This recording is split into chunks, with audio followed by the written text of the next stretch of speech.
Hello everyone and welcome back. Unfortunately, this is the last time you'll see me for the time being. Someone is crying in the background. You know, I'm crying internally. As you know me, I could sit here for days to do this, but it's the last you will see of me for now. But I'm leaving the best for last, I think. Well, we'll see. We'll see what happens. No right? pressure. Exactly. No pressure. Erika. So I'm joined here by Erika Kulovitz. Vitz. Did I say it right now? You did. Okay, sorry. And your company. So you are the CEO and founder of Akiri. That's it. Sorry, there's so many difficult words. It's all good. Akiri Productions. And Yes. you mentioned to me, I didn't even know this. Obviously, Akiri is Erika backwards. It is. And you know. obviously did that very consciously. Yeah. You started the company, right? Yes. It's no accident. Yeah, we didn't want to do the whole Erika events or it sounds a little bit too social because we are in such the corporate nonprofit space. And so as a creative agency, we said, how do we get creative with this? Yeah. And, in talking with some friends and things, we're like, let's do it backwards. I'm all, okay. You know what? Akiri kind of works. That works. It's got trying to, and now I'm not going to forget about it. Right. That's the thing. Yeah. Because you've explained it. That's what it's all about in the events industry, right? It's doing something a bit different that people won't forget. Exactly. So, Erika, we talked, obviously you have a CSEP, which is a Certified Special Events Professional designation. Yes. You've been awarded many things, both through BizBash and other sort of recognized, awards in the industry. But most recently, you were recognized as one of the 20 industry innovators through BizBash. Congratulations. Thank you. What do you think got you there? What was your journey to that sort of award? Innovation, right, by definition, is continuing to grow and change and learn and look at things in a completely different light. And that, I think, is just one thing.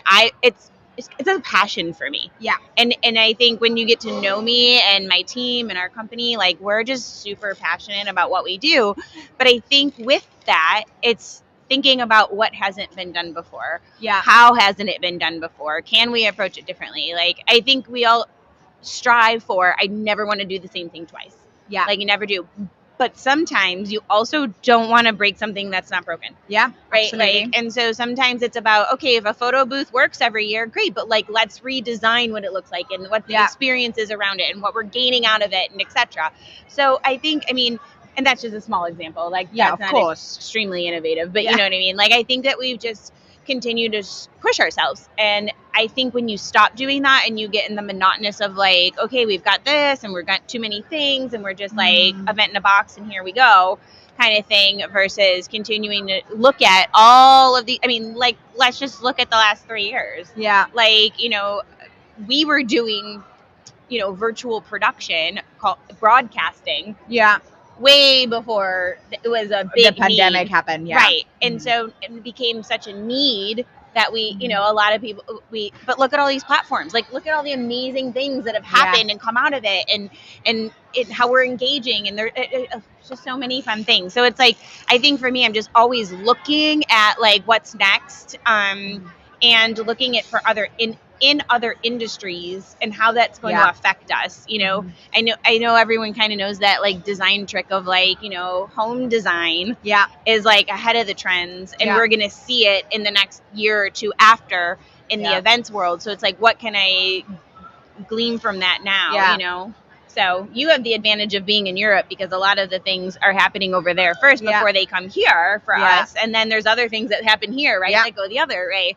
So, you have some of those too to continue to watch for trends and things. Yeah. But I like to kind of set some trends, as we can. Well, if you can, exactly. And I think one of your advantages there is probably that you look outside in other industries. I think that is super important to see, and translating it into how can that turn into something good in an events environment. Right? Mm-hmm. And there's nothing better than being passionate about it, right? You're not feeling like you're doing a job. You get to do something that you love every day. There's literally probably some boring bits though, I don't love being the CFO, but maybe someday I'll have one taking applications. No, I'm just, I think there are some of the like day-to-day business stuff that is not quite as innovative, and yet I'm always like, how can we do it more efficiently? Yeah, and I think that's something even internally we continue to, you know, redo our operations because like let's find a more efficient way, and how do we help our clients be more efficient? Like spreadsheets, like death by spreadsheets is not like something I want to like have on my gravestone. No. So like, you know. So you've obviously been in the industry for a while. I'm not going to say how long it does stay here, but I'm going to keep that quiet. What are some of the key things you've seen over your career that you like, you know, you remember as experiences that you guys have done, you know, like key? Gosh. Well, you know, it's interesting is that I was actually just cleaning out some things in my office, in my house, and I like dug out legit my old notes from like my very first conferences, which was ILEA, which was Event World back then, dating myself. And it was in Montreal, and I had the most amazing experiences there for connections and relationships. And I like look at my notes, and like I was really interested in getting to know some tech stuff, even though that wasn't really what I was doing. Yeah. And I always took classes that really didn't have to do specifically with, at that time I was working for a design and production house. And so, you know, I would do catering, and I'm like, I don't know, I just want to know what happens in that world and etc. And so as I look at some of those things as I was cleaning out, I was like, oh my gosh, like at the time I was like, there's different types of cameras. Like there's, you know, like all these different things. And I look back at that and I go, oh, yeah, that was like a cool place to like start and see where you were at then and now. And again, how have we changed, or where haven't we? There are some things on there that it was like virtual. We're going to be seeing things on Facebook, and we're like, right. And then here we are. You know, Facebook is sort of like the last one on the list. Who knew? Like, you know, that is so fun. So another thing is like the virtual, the pandemic obviously was a lot of bad things for the events industry, but I also think there was a lot of positive that came out of it. Yeah. You know? What did you see? Oh my gosh. I think, you know, first of all, there's a lot. Like, I'm like in my brain, like right now, I'm like, what do we pick right now? Because I think we learned about how content is just so also important to connect to other people. Like, content equals contact, in my opinion. There's been the like big debate, is it like one or the other? But I feel like it's both, because, you know, you could also watch something at home, right? In pandemic, we were all binge watching probably more than we are now. But like, think about like the Bridgertons that came out and how everybody had an opinion about it, and like we all binge watch it and etc. And that's actually for us part of, and not from Bridgerton, but like that's where like Event Masters came from, like in our collaboration with BizBash, because we had an opportunity and I like planted the seed. And this is actually before the pandemic hit. That I was like, I was really just like interested in content. I have this true belief, and I'm not a research expert by any means, but like we all learn differently. And I believe that should be a part of our experiences and how we're designing them.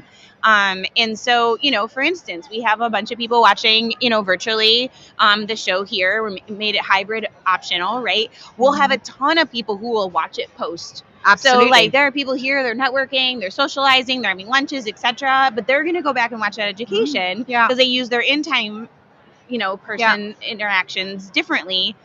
And then they'll go watch the education. Then we have the people who have, you know, made the dedicated time to sit down and do that. So I think it's all, for me, it's about like, again, how are we going to do that differently? In pandemic, we had just already started to discuss about creating these episodes and like creating our own television and, you know, et cetera. And so we got the opportunity to do that, which was really cool. And we actually just got off the stage with a panel of like recapping some of those experiences, which was really fun too.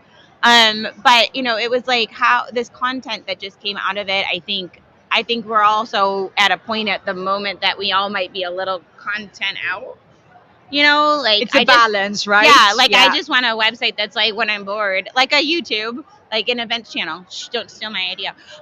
Like, you know, where we're going to like go and just be able to gather all of that information. Yeah. I think about, you know, when I was, again, you know, right out of college in my 20-somethings, like how I went and learned, like going to ILEA and stuff. And I think that, you know, doing ILEA and some of the other associations, those are still super, super important. Yes.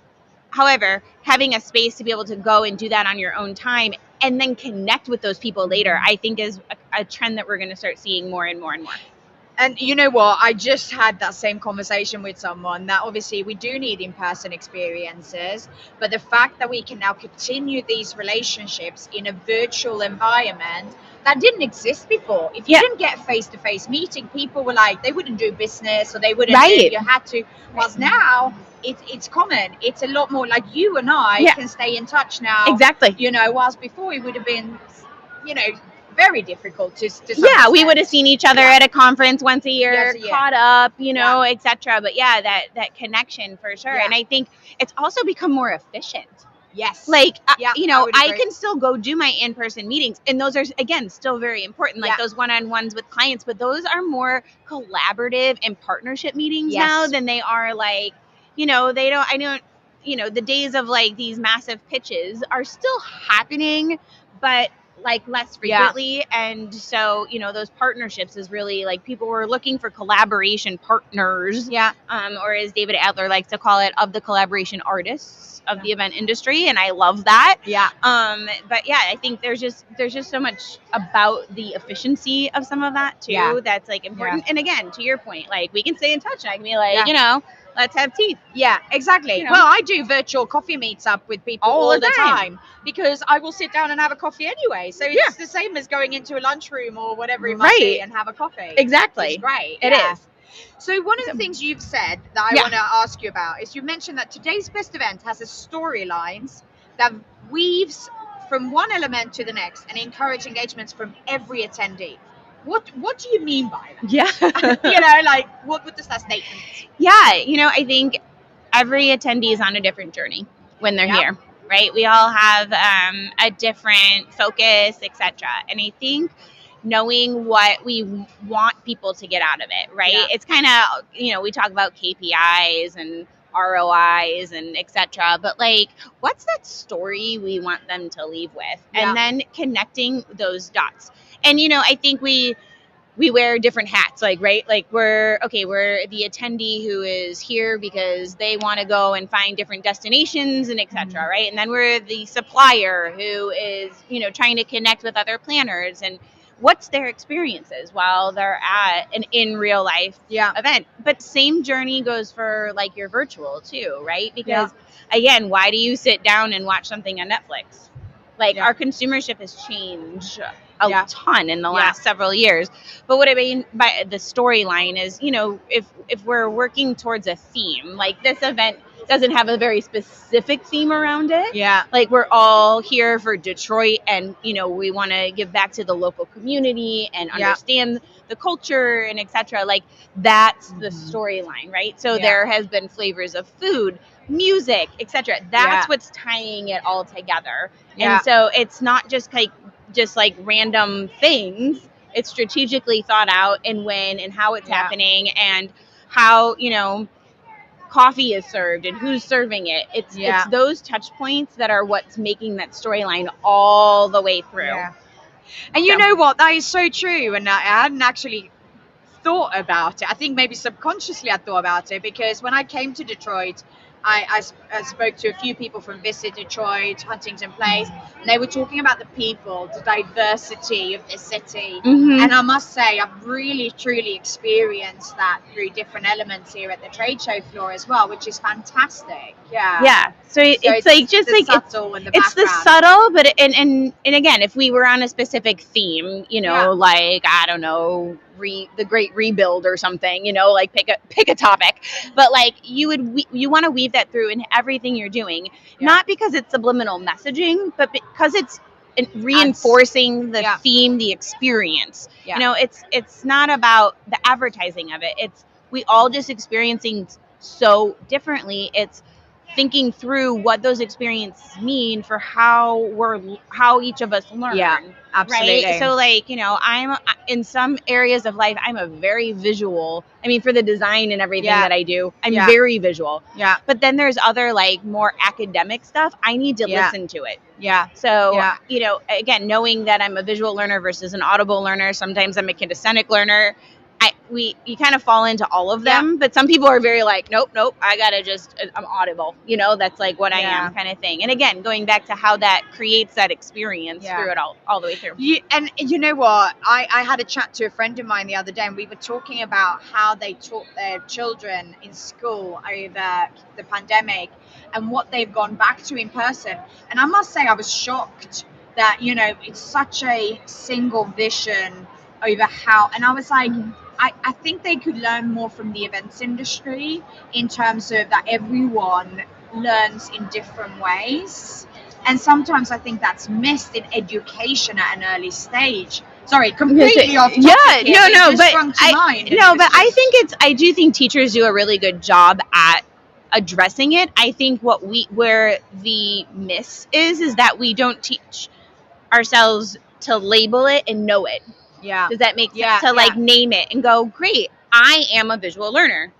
Yes. Oh, I'm a visual learner. Okay, great. So when you know that about yourself and you can adapt to that in whatever situation you're in. Yeah, so it's like, I think it's not necessarily a miss. I think it's just more of a like how we're educating about it. And it's right? Interesting as well when you read about, different personalities and how people learn how you should communicate with different people. Exactly. Because it's very similar. It's exactly the same. It's very similar. Yeah. Because they learn in different ways. Yeah. And I know, a bunch of our clients and, are starting to ask that question on registration.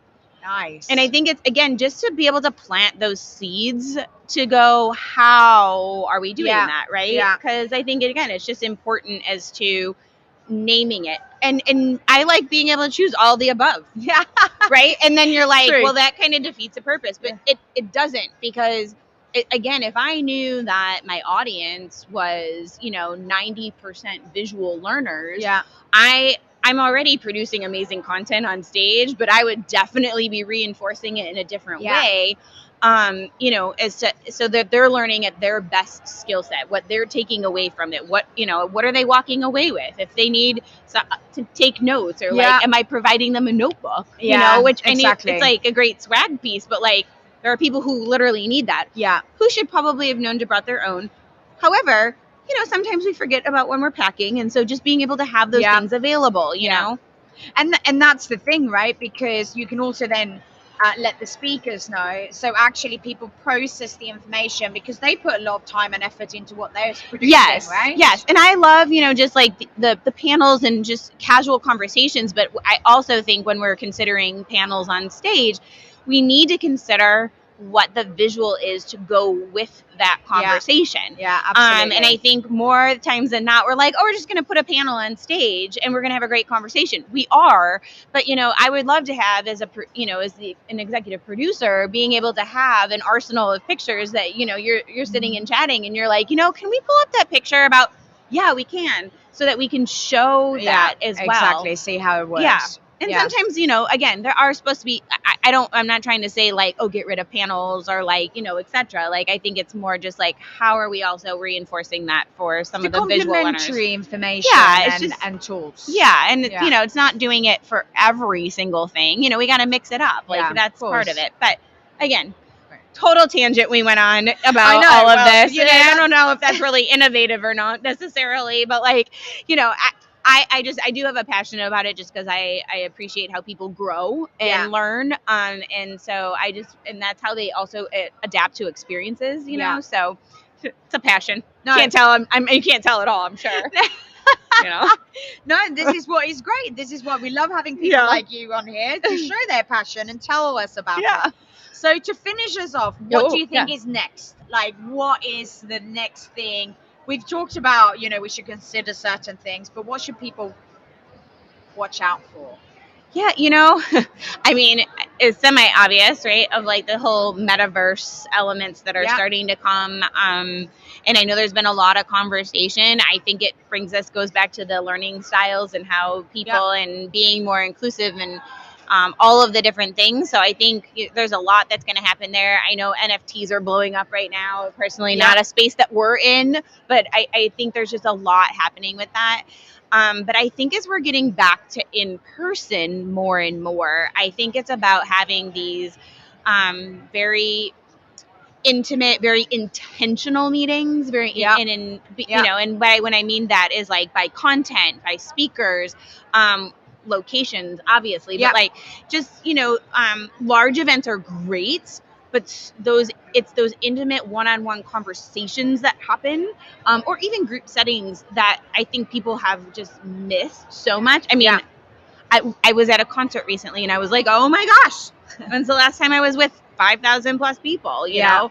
And it was great, but it was actually the people around me that I met from all different areas and just being able to hear what their story was and how they were there. And it's interesting to hear what people share about themselves and how they share it, so but I do. So with that being said, I think like with the metaverse opens up those opportunities again to connect in different areas of the world. And I really just think from a design perspective, we're going to just start seeing so much more technology built into what we're designing. I think we've only scratched the surface. 100%. I think about the ride at Disney World where you Walt in his heyday was like, hey, we're gonna have this innovation, and like by the time you went around, it like started in like the 50s and etc. And like you had a smart home, and it's like, okay, well we have that now, so where else are we gonna keep going? And I just think that again, I think we've just scratched the surface on that, and I think we're gonna see a lot more of that as we go. But I think you're absolutely right. I think the pandemic was great for technology, that people were, sort of using it, but there's a lot more to come. It's not nearly done, so to say. But I think, there's also part of that that's like, we still have to stick to like our roots in a sense. Like there are some things, again, going back to like, if it's not broken, don't fix it. And I think there are some very specific things about how we do in person and etc. that just don't need to go away. We just need to, update them a little bit. Absolutely. Like I tease about, why are we still using banjo drape? I don't know. Somebody should give me an answer. I'm not in the trade show business, so, but like, why are we still using banjo drape? I don't know. Well, this is the thing, right? Some things should certainly be fixed. Right. And some, and again, don't use it if it's not, if it's not for your purpose, right? Right. Right. What you need to achieve. Yeah. Thank you so much, Erika. Thanks for having me. I enjoyed this conversation. I think everyone at home has as well. This is exactly what we were saying. If they can't be here, they can at least hear what we've got to say. Exactly. It's great. And we hope that they'll come next time. Exactly. Thank you, everyone, so much for joining me here at BizBash and Connect Marketplace here in Detroit. I am Cecilia Lavin, and I hope to see you at our next show very, very soon. Thank you so much.